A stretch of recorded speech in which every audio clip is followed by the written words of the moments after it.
Broadcasting 24 hours a day, this is Spectrum on air, the colorful voice of radio.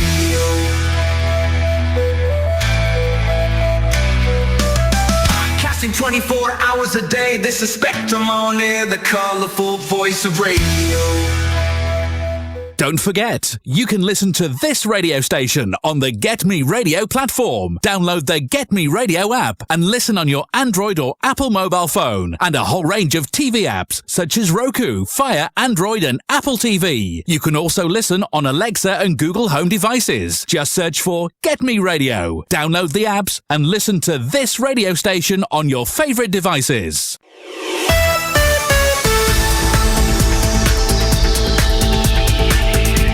You are listening to Spectrum on Air,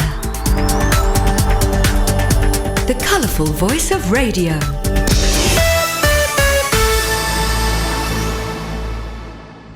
And welcome to the Literary Lane with Rose Marie. Now, I'm going to be playing a little bit of song because this is exactly how I feel at the moment. It might seem crazy what I'm about to say. Sunshine, she's here. Take a break. I'm a hot air balloon that could go to space with the air, like I don't care, baby, by the way. Because I'm happy. Clap along if you feel like a room without a roof. Oh yeah, because I am so happy. Yes, this is the Literary Lane with Rose Marie, episode 2. And why am I happy? I am happy because there were people that actually watched episode 1. Episode 1 talked about what we're going to be talking for now till you stop having questions. And by the response that I had by either email, WhatsApp, or whatever way people got a hold of me, we may be on the air for quite a long time. Writing is something that we think about. We think about, most people do, especially if you're an avid reader. Now, I read books like crazy and all kinds of genre, science fiction, historical, any types of humor. Oh, please, in this day and age, we need a lot of humor. So there's a lot of different shows that I actually enjoy reading, actually the books behind them. One of the more popular shows, Bridgerton, yes. If you've been living under a rock someplace, you haven't heard about that, that is a series of novels that was written by Julia Quinn several years ago, few years ago. She liked her nice little romantic stories set during the Regency. Who would have thought it would have become such a popular TV show? Shall we mention J.K. Rowling or Stephen King? But what all of them have, what most people have who are listening or watching me, what they have is they have the love of the written word. I am an author, which is why I got involved in this. And I've only been writing for 4 years. But little did I know some of the ups and a lot of the downs that I have been going through. So many other people have experienced the same type of situation, which is why we now have the Literary Lane. Because what we're going to be doing for the Literary Lane is we're going to be talking about what it's like to have that you want to get your books out for. For instance, what we're going to talk about is different things. Now, I'm not going to say anything about how to write. No. You guys are creative enough without me.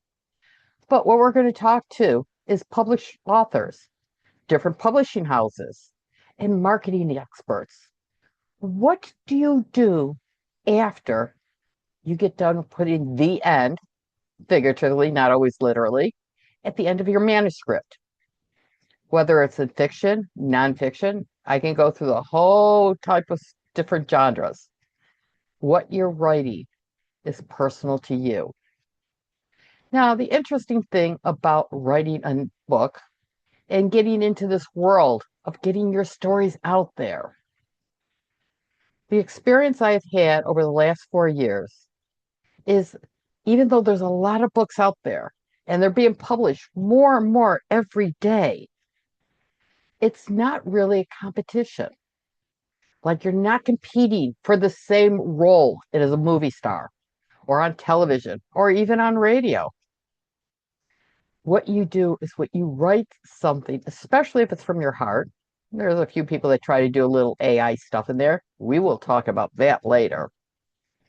Is that what you do is you write something, and if you work at it, like anything else, your thoughts, your mind, and a lot of your hard work, you'll be fortunate if it resounds with other people.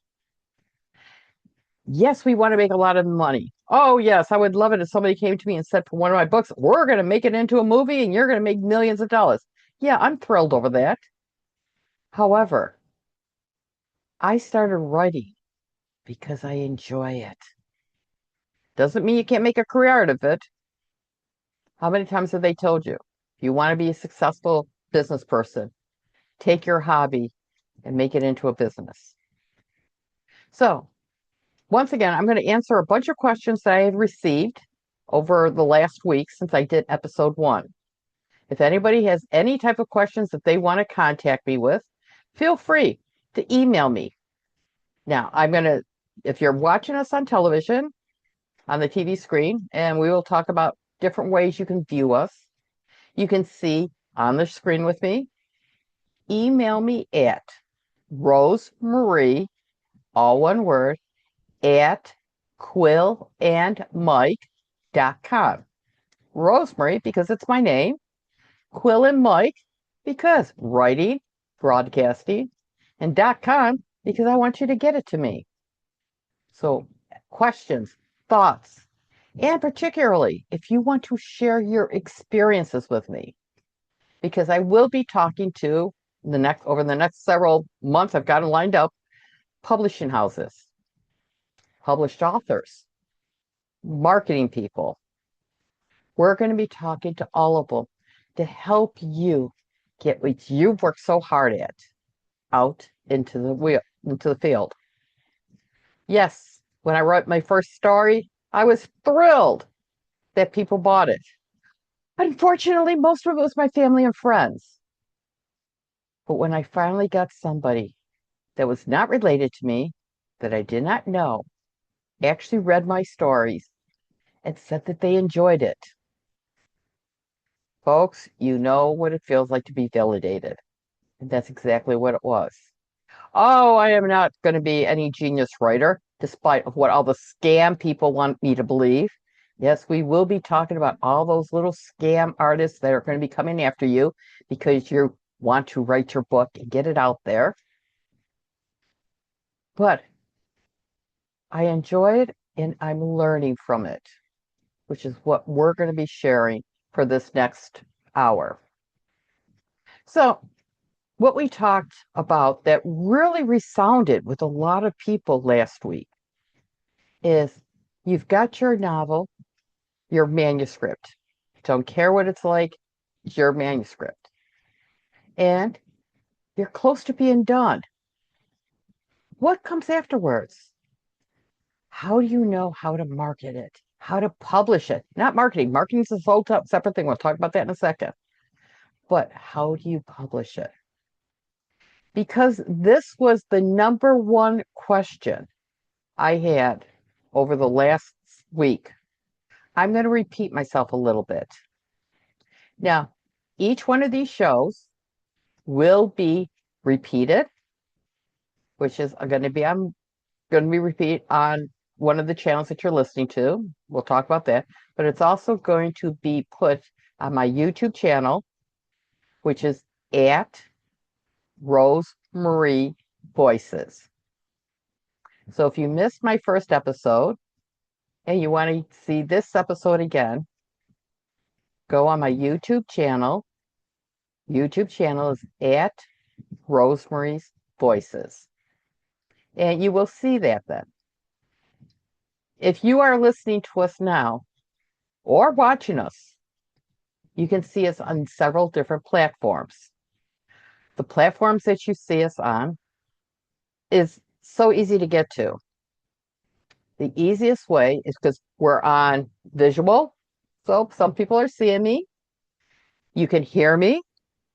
We are on Roku, we're on Amazon TV Fire Stick, and many more other platforms, and more every day.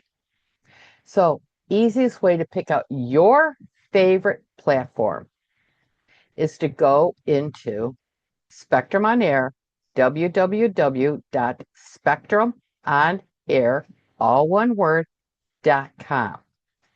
And you will see where you can choose your favorite platform.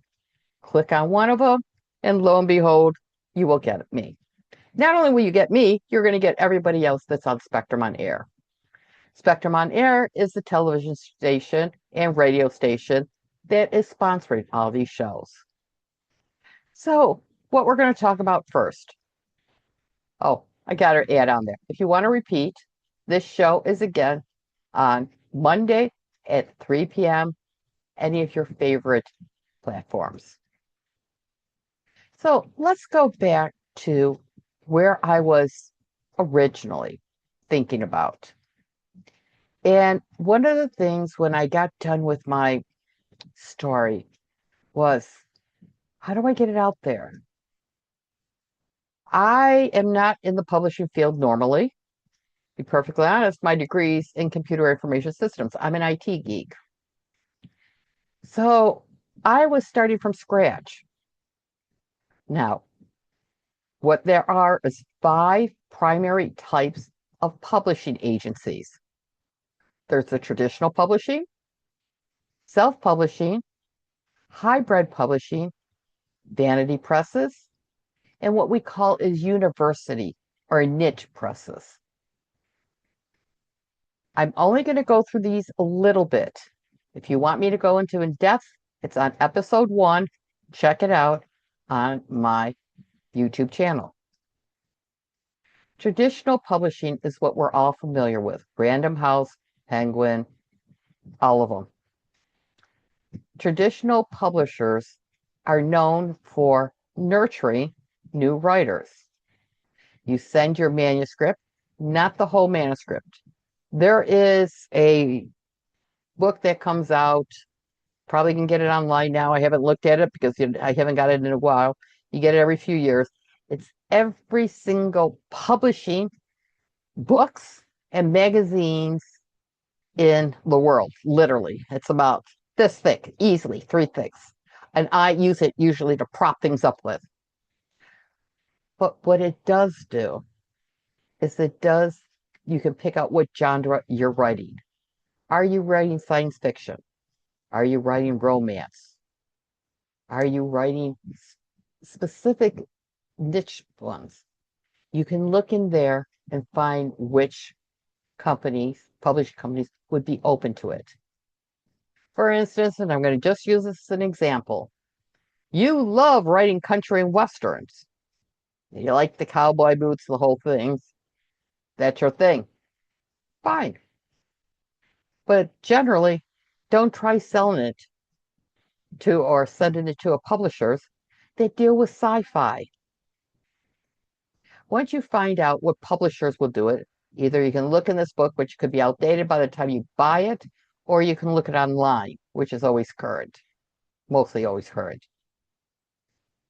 Generally, publishers don't have time to read your whole novel. What traditional publishers are looking for is 1, your writing style. 2 is like the synopsis. Are you coming up with an idea that may be able to interest the readers? Don't get it wrong. Publishers are in it for the money. They want to know what you are selling, and they'll help you sell it for a profit for them, obviously. So usually most publishers want first 2 chapters. Then they want a synopsis of what the rest of the book is. People ask me a lot, how long are my books? Publishers are interested in words, not pages. Reason why is because When you format it, because my books are in ebooks, they're in paperback, and they're in hardcover. Each one of these formats have different pages in them. So they're more interested in words. General rule of thumb. If you're sending a short stories are about between 7,000 and 8,000 words. If you're doing a novelette, it's approximately 40,000 words. If you're doing a contemporary romantic mystery, that's approximately between 60,000 and 80,000 words. When you start talking about historical fiction or historical novels, those are usually about 100,000 words. Reason why is because you're starting to explain to your readers what something is outside of they may not be familiar to.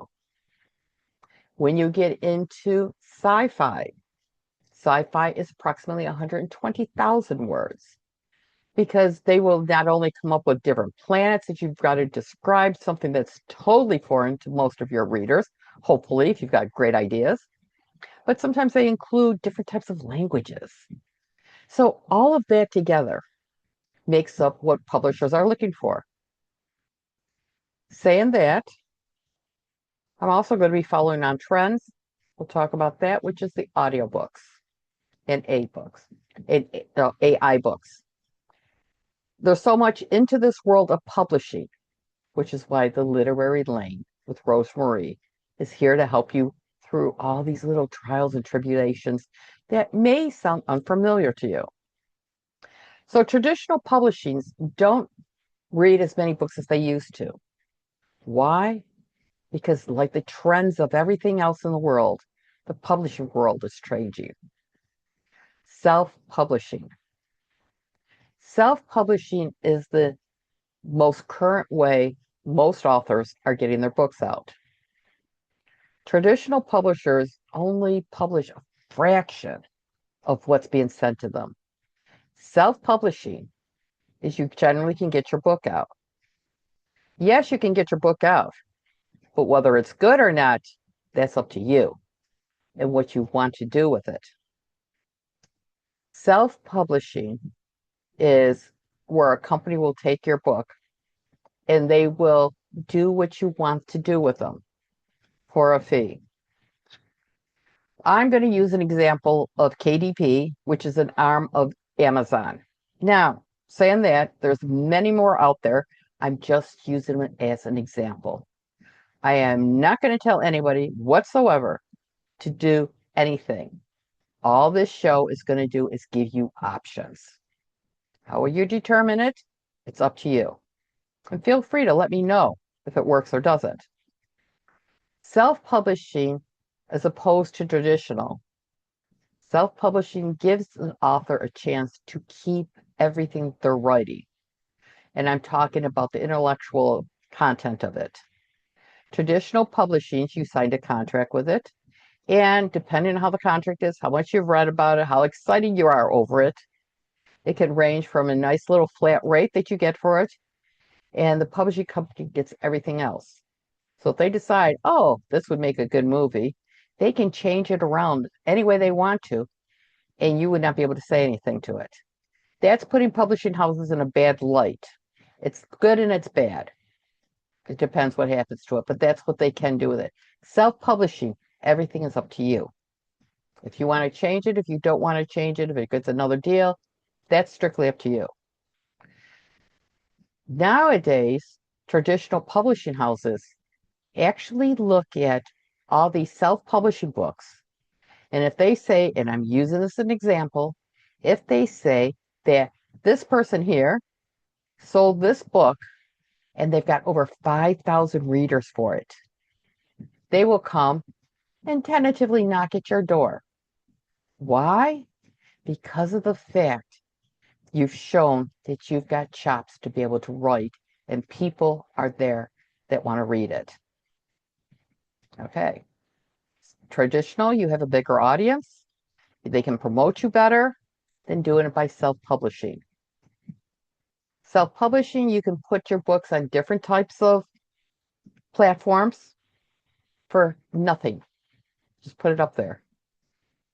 I myself went to self-publishing. Why? Because I did not have, at the time I did my first book, the credibility to say I'm a writer.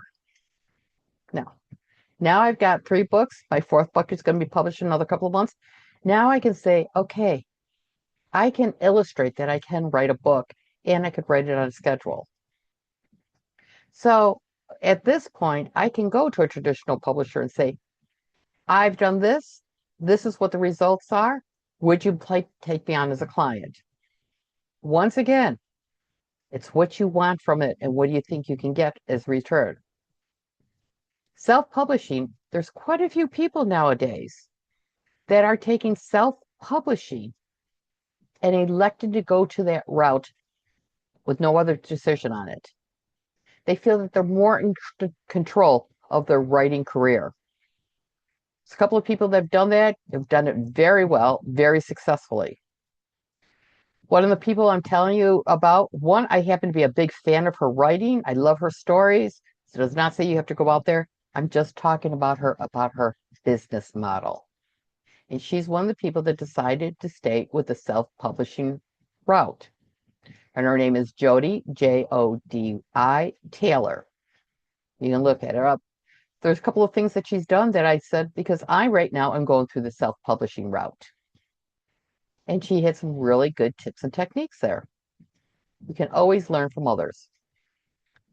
Self-publishing also gives you an a la carte for the different ideas that you need for your story. For instance, I'm the world's worst speller. Horrible, horrible, horrible. And because I'm American, living in England, that has my characters in 2 countries. My biggest issue is getting people to make sure they have the right accents at the right time in the right culture. So I needed to have somebody to do that type of editing for me. Not to do that type, but just to verify that I've got it all corrected. That's one thing. Another thing is I didn't want to go through the whole how to format it for each one of the different types of ways I'm going to publish my book. Okay? So that's 2 things I paid for my self-publishing company to do. And then another one is I thought I printed a really nice cover for my story, but I saw what they did. Also to ISBN numbers. Once again, we're going to be talking about that more in the future. Each publishing house has their own number category. So on the bottom of your book, you got the barcodes. Every company has that. However, if you've got something through Amazon, then after something else like whatever type of other brands that they have, there's a whole bunch of them, they will kind of like don't talk to each other.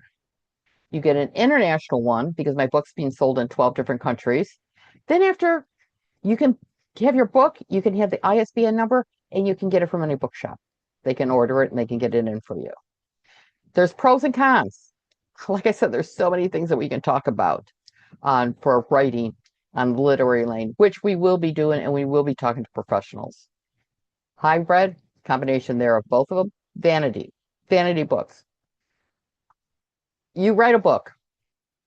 You don't want to change a word in it. You give it to the vanity company, then there's a whole bunch of different of them. Too many of them are scams, but we'll talk about that later. They'll publish 700 books at X amount of money. They give them all to you. You go out and you sell them yourself. Very little of it. University presses, you've got a niche field that you're writing about. Medical, whatever have you. Oxford Publishing House, Cambridge, different places like that will publish it. Very specific documents that are mostly leaning towards the educational area, universities and whatever have you. So that is the 5 different types of publishers. Okay, I went into that a little bit in detail, a little bit more we'll be talking about them, especially when I get some of the different publishers in here who will talk about the benefits and maybe not so much of the benefits of going with their organization. How did I find mine? What I did is I knew I didn't have the experience or the credibility to be traditional. I was not interested in paying just one lump sum and getting a whole bunch of books winding up on my doorstep. So vanity was out. My stories were not a niche enough to be universal, so that left self-publishing. So I use your favorite browser, Bing, Google, whatever you have, Ask Jeeves, if you're that old to remember even what Ask Jeeves is all about. And I wanted the 10 best self-publishing companies. Once you get into them, they will do it for X amount of money. They'll say, we'll do this for 60,000 words. And if you want us to proof it, it's going to cost 130 pounds or $200, whatever it is. If you want us to do this, you want us to do that, you want to do this more, you can do it. Whatever your budget says. My budget is skint, so I got the bare minimum. But that's what it is. And then after you go with them. Like everything else, every one of those ones that I was talking about right here, guess what? They're all in it for the money. Put it this way, when I published my first book, it's like having your first child. Everybody wants you to sell you everything. Oh, you need 2,000 pictures of it because they're going to change so much. You know, you're going to want to get the best care that you can, get the best chair, the best cradle, crib, whatever, you know, because that's your first one. And of course you go, oh, it's my first one. It's my baby. Of course I want to do it. And a lot of publishers say, listen to us. We'll make you millions. As soon as you hear that, show them the door. So anyways, pick out what you want. Pick out what you want with your budget. Pick out what you want with your audience. And that is, in a nutshell, publishing houses. We will, over time, definitely be talking to a lot of different people that are involved in that. Because that's like the second step. Your first step is writing your manuscript. Second one is how do I get it out there? But what we're also going to be doing a lot is we're going to be talking about marketing. Marketing. How do we get it out there? Even if you're with the publishing house, even whatever publishing house you decide to use, you are still going to need a little bit of help from yourself to get your story out there. First, marketing. Say you did your self-publishing, you've got enough credibility, you say, okay, I am going to now try with a publishing house, a traditional one. How do you market yourself in your book to get a traditional publishing house looking at you? If you decide to do self-publishing, okay, they're going to do so much for you, but you need to do some yourself. And if you have what we call the vanity fair or vanity publishing, and you go through and you're going to go and do all the book events, you're going to do the charity shops, you're going to do bookshops, you're going to do wherever you can do to be able to sell your book yourself. You need to know how to market that. So we're going to be talking about that a little bit today too. And also too, what we are going to do is we're going to talk to some published authors. What did they do? How did they decide, I want to do this as opposed to I want to do that? Well, I'll tell you what. There's so many different ways of being able to make it customized to you. What we're going to do, I'm going to take a little bit of a break here because I'm sure you're done listening to my voice, at least for the next 2 minutes and 18 seconds, because we're going to be playing, of course, what else can it be? Besides, with the Beatles and Paperback Writer. And yeah, that's what I see. It's like, okay, the Beatles, they're shy. Did you realize the Beatles are shy and they didn't want to come onto our show? We'll convince them. Paperback Writer.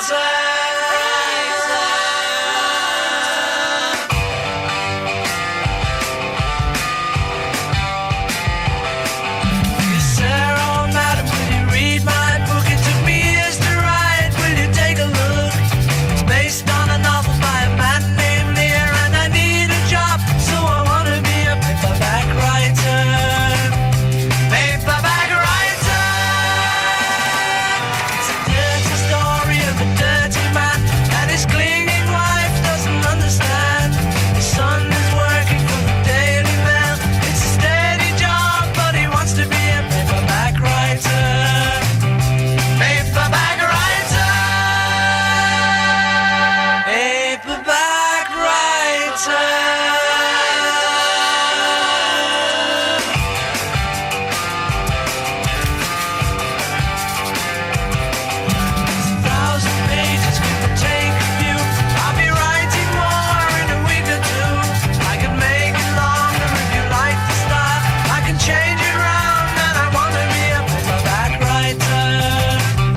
we're talking about novels, but on Spectrum on Air or XPTV3, we've got a whole list of different types of genres of programming.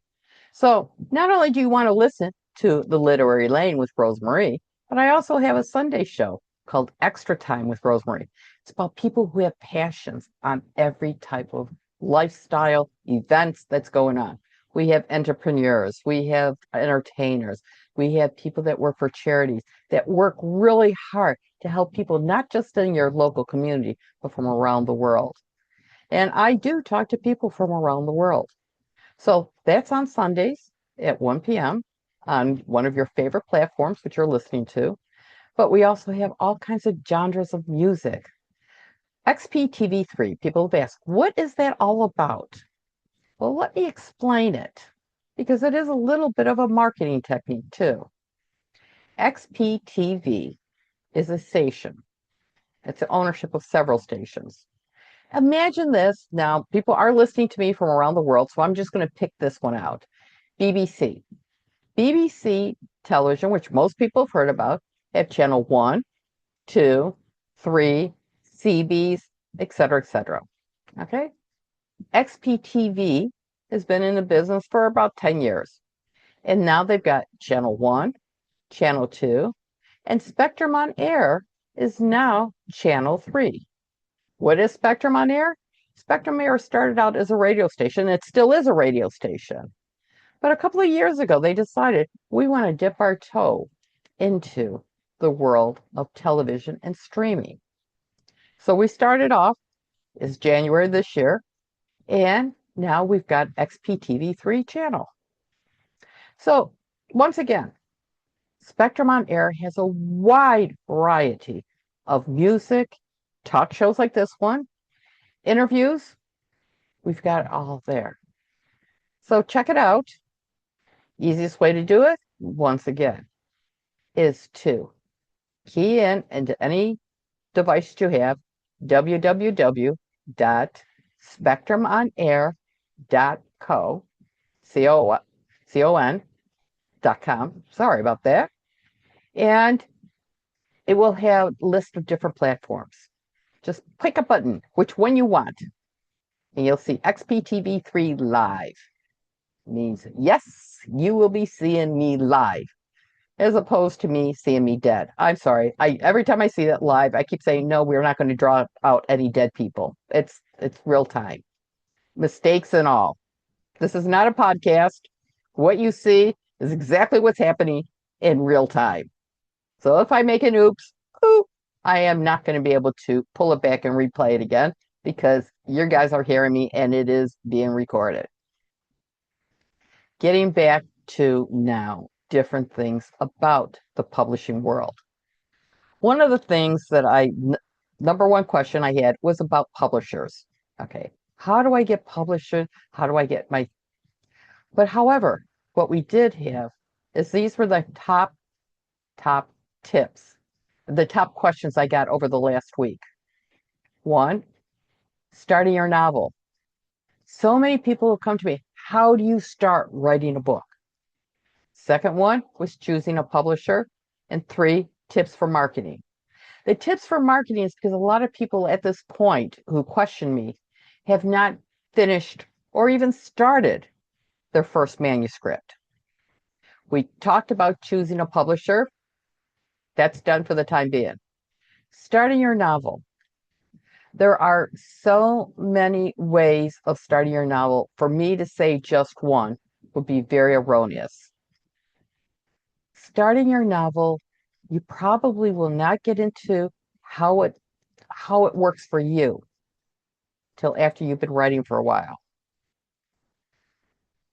There's quite a few people that write, that are in the know, say you have to be consistent. Consistently write. People say, oh, I have to write in the morning, I write in the evening, I write this, I write that. What is consistent for you? Okay? My days are very all over the place because I do things that are not routine. I don't have a regular 9-to-5 job.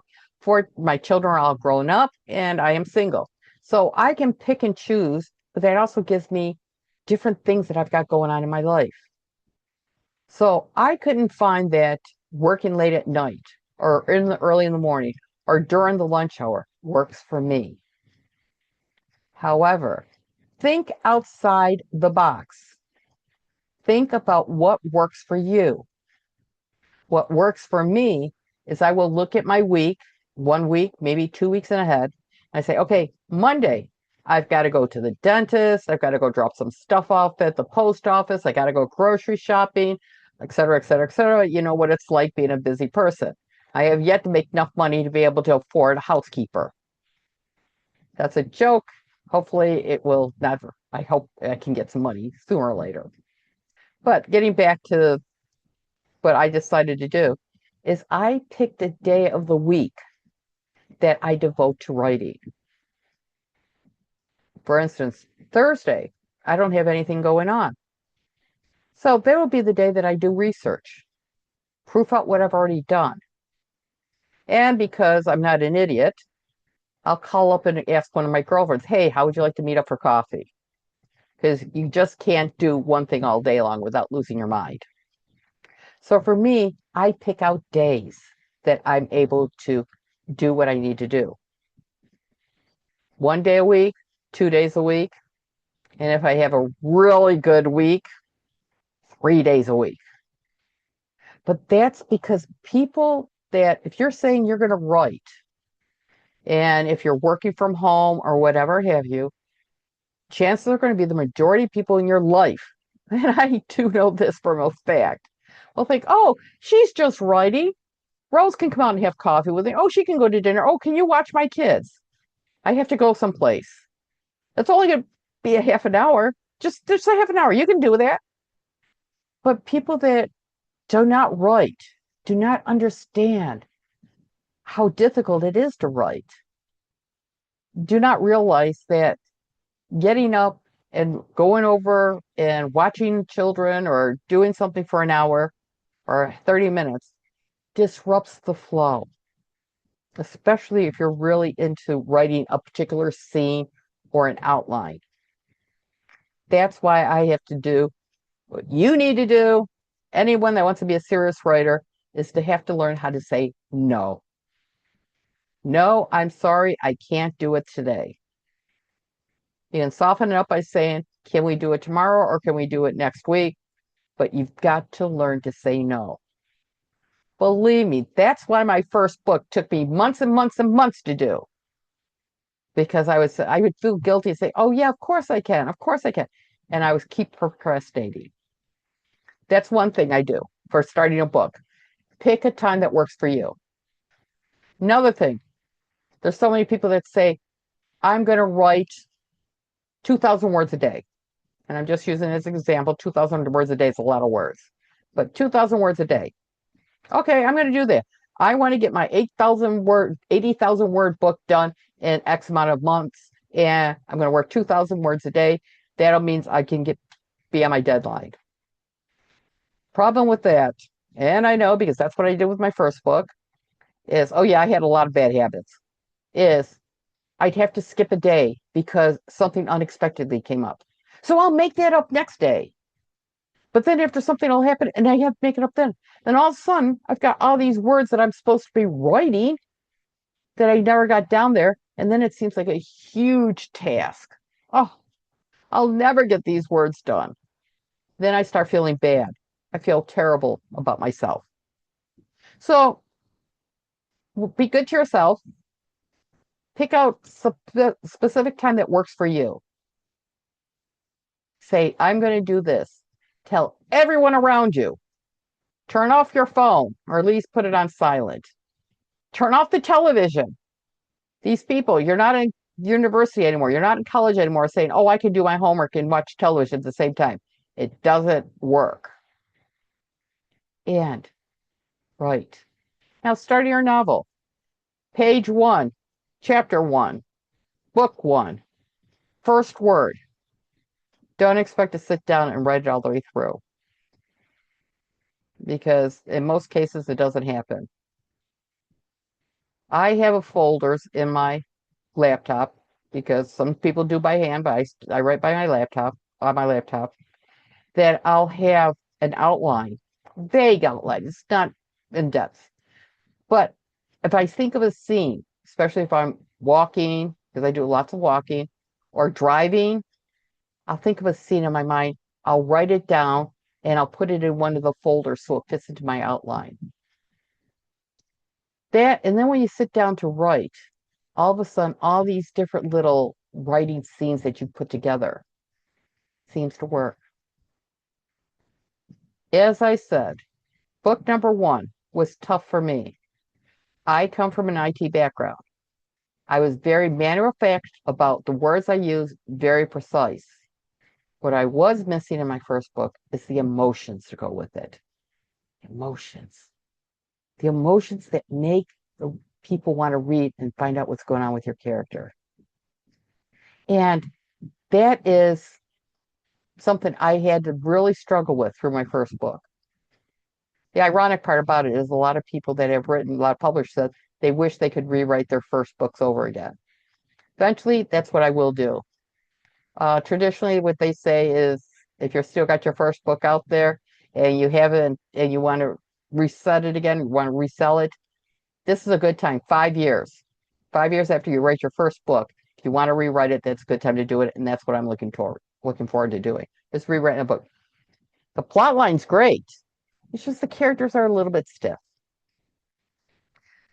I got into my second book and I started developing these little techniques, picking days instead of hours, writing in scenes instead of starting at page 1, word 1, and developing my own style. That will happen to you. Now, book 3 was a lot easier to write, and book 4 it's a pleasure to write because it's coming to me. So, writing stories and how to start. There's different tips and techniques. People will give you all kinds of them. I have a whole slew of them. I also have a newsletter. It's not a newsletter. It's more like a news bite. I don't have time writing a newsletter. You don't have time reading them. But what it has in there is one page that comes out monthly. The new one's coming out this week. Matter of fact, tonight, when I get off the air, I'm going to start sending it out. And it has tips and techniques that just a little bit in there that may pertain to you, or you may think, oh, I like this idea, but let me tweak it. Let me tweak it to what works for me. That's what you need to do. Once again, if you want to have a copy of my newsletter, feel free to email me, rosemarie@quillandmike.com. None of this I'm charging for. This is just because I know what it's like struggling and having no resources or what resources to trust to be able to get my book out there, my first novel out there. So like I said, I'm not telling anybody what to do. I'm just opening up different options for you. So feel free to email me, rosemarie@quillandmike.com, with 1, any questions you have, 2, any stories that you want to tell us about. If it's a story and I can get you on air, I'd love to have you here. 3, if you want a newsletter. The newsletter will have little tidbits on it and little places that you can look up and see what can help you. Now, it's time for another break. And, okay, I love this artist, this band, because they just say it so eloquently. And it's Lady Writer, because I am a lady. And now I'm becoming a writer by Dire Straits.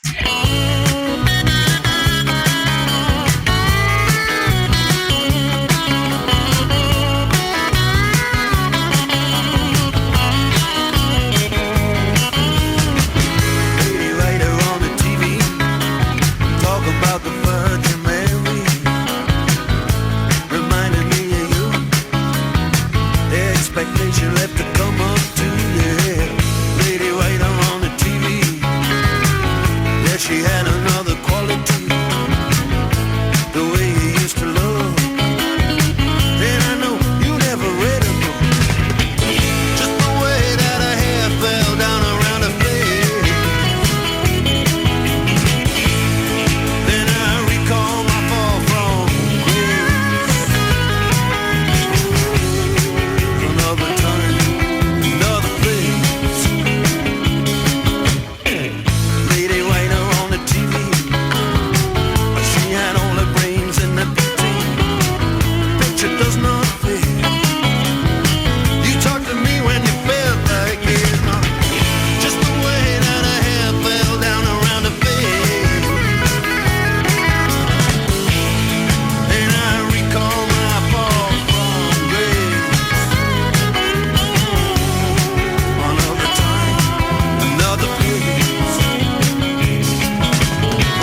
a lady writer, whether you're a lady, a man, or everything in between. People want to hear from you. Oh, I should have had the song go a little bit longer. The cost snuck up on me. So, we're going to talk a little bit about marketing. Nowadays, especially with social media, I can hear people saying, no, I don't know anything about social media. I'm too old. I'm too young. I'm too whatever. I'm too busy. Unfortunately, fortunately, social media is something that is a little bit scary to get into it. Similar to like AI. AI is a little bit scary to you get into it. Do not think talking about AI, do not think that AI is going to be taking over the life of writers. It is not, any more than it's going to take over the life of musicians or entertainers. Yes, people like to speculate it, but it's just not going to happen. So what's going to be talking about a little bit is AI. Use it as a tool. Nowadays, we think nothing of using spell check. Well, use AI is going to be used like that. AI will not be able to replace the creativity of writers. Okay? Your brain cells are constantly functioning. They're not a computer. So they're thinking twists and turns. AI can do some of the stuff, but not like you. You will always do AI. Oh, come over AI. AI would just be basically, oh, if you want to put it this way, oh, of course, I'll put something that gets a nice little tickle in my throat.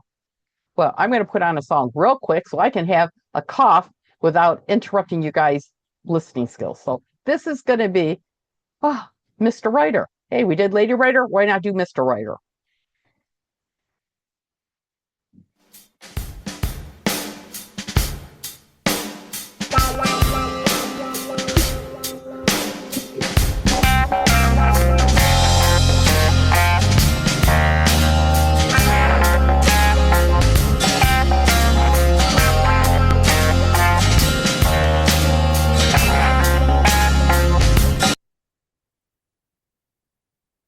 Okay, Mr. Writer, you're done. Okay, I got my drink, I got my cough out, now I can finish up the show here.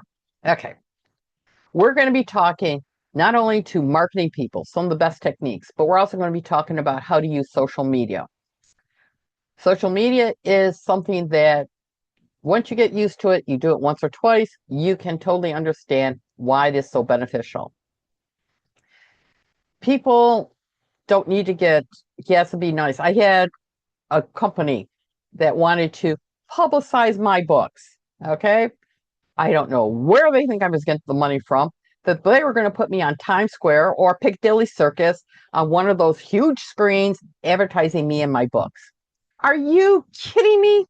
I won't even hazard a guess how much that would cost me. I'd be living in a cardboard box on a street corner someplace if I try to purchase that. However, developing my YouTube channel, which is at Rosemary's Voices, costs nothing and is becoming very effective.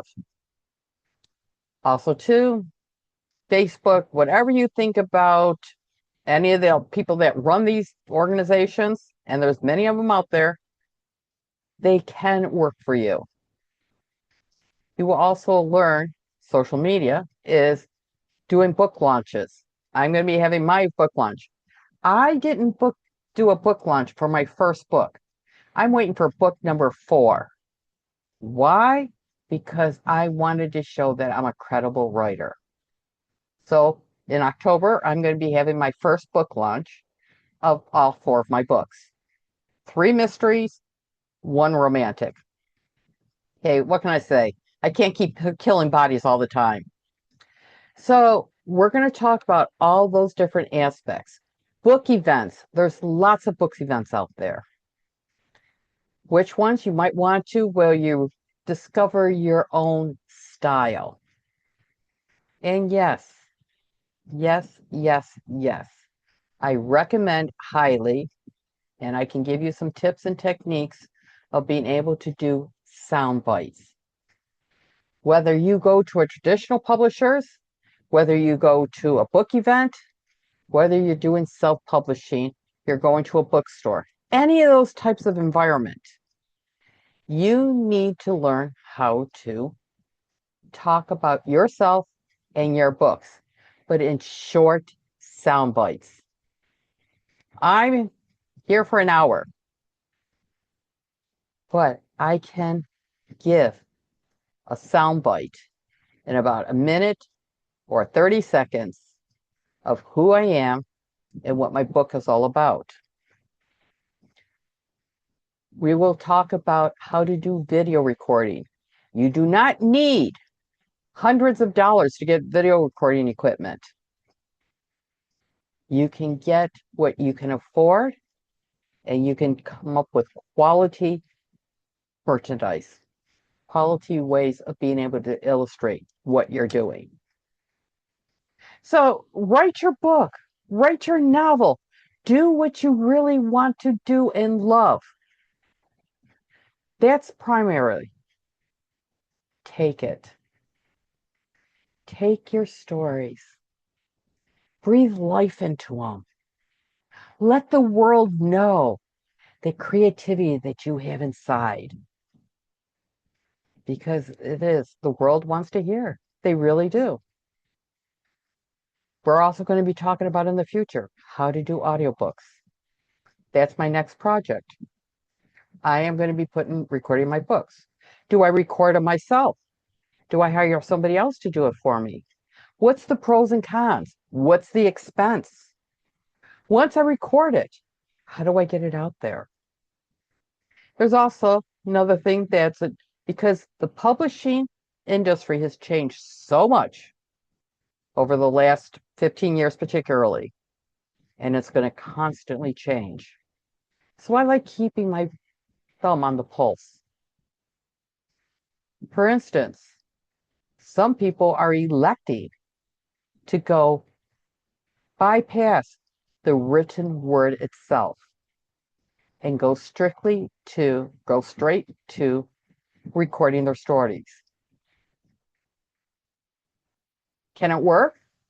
Under the right circumstances, it can. But who knows? It's still out there. It's still being tested. This particular people that don't feel comfortable with writing, maybe you're never very good at English, never really appreciated the written word, but you've got a story to tell. So we've covered episode 1, mostly about publishing houses. Episode 2, some of the questions that I was asked. Next episode, I am going to be having somebody else here, and we're also going to be talking about what you're doing as a writer, a beginning writer, and your journey. Then we're going to be starting to talk to all kinds of different people, publishers, as I said, publishing houses, and marketing people. Right now, since it is the time of the year where things are quieted down because people are going on holidays, it's a great way for you to start getting some excellent thought for your novel. On that note, we're going to be closing down the literary lane for this week, episode 2. And I'm always finishing up with a song that means a lot to me. It's by the Beach Boys, and it's God Only Knows, because God only knows where I would be without you listening, you reading, and you're interested in the literary lane with Rosemarie. See you next week.